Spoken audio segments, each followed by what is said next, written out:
It's Met Gala time, so let's talk about it. And this time I'm gonna do a long video because oh my god, we have so much to talk about it that few TikTok videos weren't enough. Okay, we need to do a full analysis, research, and bring all the insights from this Met Gala.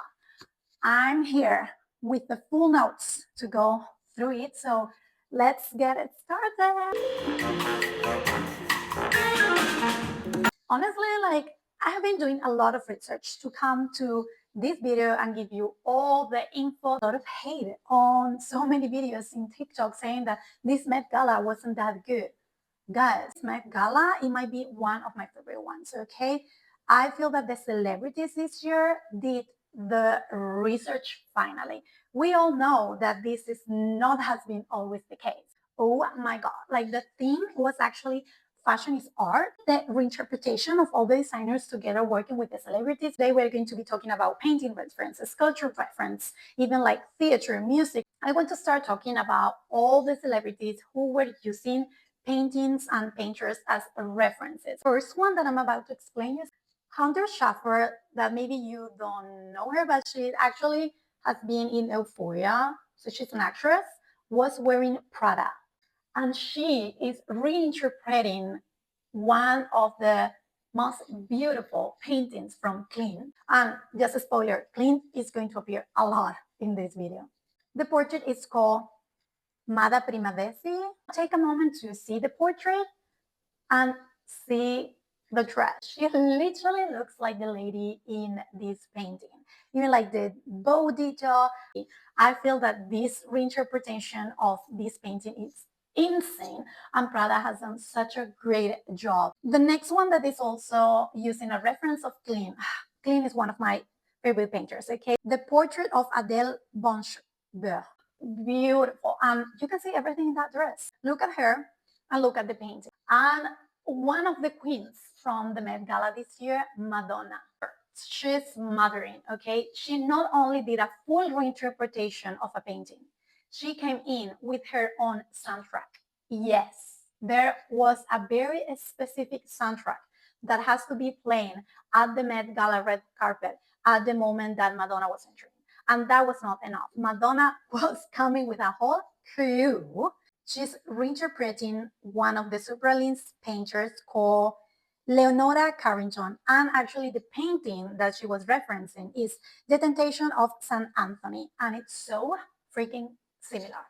And another one that, oh my God, when I saw it, I was like, I need that jacket. It's from Ben Platt, who literally was wearing the full painting on the jacket itself. The painting is called Un dimanche après-midi à la île de la Grande Jette. Look at the painting and then look at the outfit. Even like the details of this lady walking in the middle of this grass like pradera. But paintings were not the only references here. One of my two absolute favorite ones were sculptures. And if you slightly follow the Met Gala red carpet on the internet, you probably have seen this one, but I'm going to give you more details about that. I'm talking about the sisters, yes, Kendall and Kylie. They both were actually referenced in different sculptures. So let's start by Kylie, okay? Kylie was wearing a full schiaparelli. It's this beautiful dress. It was like half in, half off, so only the skirt. I knew that Schiaparelli was going to be here, and they are referencing the sculpture Venus de Milo. And if you see, you can find the similarities. What can I say about it? We all love it. How good Schiaparelli looks.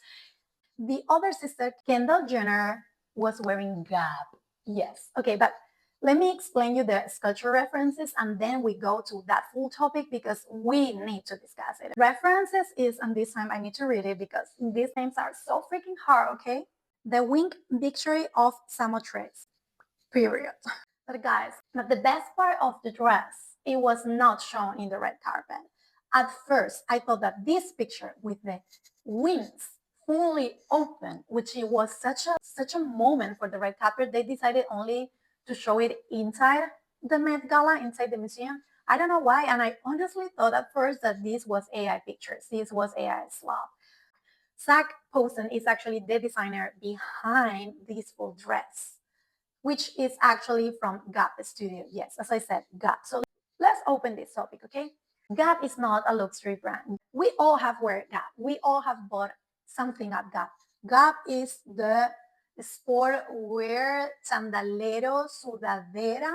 When I read the news, I was like, wait, like this is fake news. And then I entered inside the Gap Instagram and I saw this. I was like, wait, this is fucking real? Why Gap would like to be at the Met Gala, okay? Like Gap is not a luxury brand. Gap is literally, we could call it fast fashion. So basically here is the story, okay? Zach Posen and Kendall, they knew each other from previous events, of course. And then Zach Posen was like, I'm going to send a letter to Kendall because I would like to do her look for the Met Gala, okay? So Kendall apparently loved the work of Zach Posen, which I totally understand. Zach explained in Vogue interviews that he was getting like this inspiration of her their own Kendall body, but then have this white tee that is such an iconic piece from Gap, just a white tee. And then that he was starting to like to twist it, to torn it, to stretch it. He was really playing with the fabric. This detail of the dress of Kendall, it's the color of the white tee. So I definitely see the reference. And then the second part of the look, the corset of Kendall is actually a 3D scan and printed of her own torso. And then Zach came in with this idea of stretching the t-shirt and all of this fabric. And then he explained that basically he was adapting it to the own shape of Kendall. Beautiful. Like honestly, so freaking cute. The only question that I have been thinking since seeing Kendall Jenner looks is why Gap is here. And let me explain you that Gap is not the only fast fashion, non-luxury fashion brand that has been in the Met Gala this year. Zara made a full custom look for Bad Bunny. It's not the first time that Bad Bunny have done a collaboration with Zara. And my feeling is that this is a long-term relationship. So Bad Bunny create this full custom look, which is honestly nothing crazy. The cool part of Bad Bunny's outfit is that he's an all man. What the actual he actually explained in the Vogue interview that he has the amazing opportunity to be the actual designer of this custom look. And what is very cool about Bad Bunny's look, I don't think that is the actual suit, is the whole makeup prosthetic look. So on the interview to Vogue, the makeup artist explained that he perceived art way beyond just the clothes. And honestly, I totally see that he wanted to bring art to another part of their bodies and that they work in their hands and in their face and in their hair. It's not the first time that Bad Bunny comes very bold to the Met Gala. Always bring like a story. I thought that this was honestly quite beautiful because it's true, like nowadays there are so many things, and especially in fashion, trends are like go. But at the end of the day, what matters is who you are and how you behave, how you think, how you act, and the legacy a little bit that you live in this. But okay, in the same way that I was like looking at Kendall Jenner look, I was like, okay, cute girl. And then on Bad Bunny, I was like, oh, such a nice message behind. I was like, why Sarah is at the Met Gala? Why they are there? Honestly, this is a question that I have been repeating myself since the Super Bowl. In the Super Bowl, Bad Bunny was wearing a custom by Zara, okay? And that was like the world of fashion drop. Why Zara wants to be part of this luxury world in the same way of why Gap will like to be part of this luxury world. And what brings me to the third point that this is a little bit addressing the elephant in the room, the biggest sponsor of the Met Gala, Jeff Bezos. And if you don't know, it's actually the tech bro from Amazon. Yes.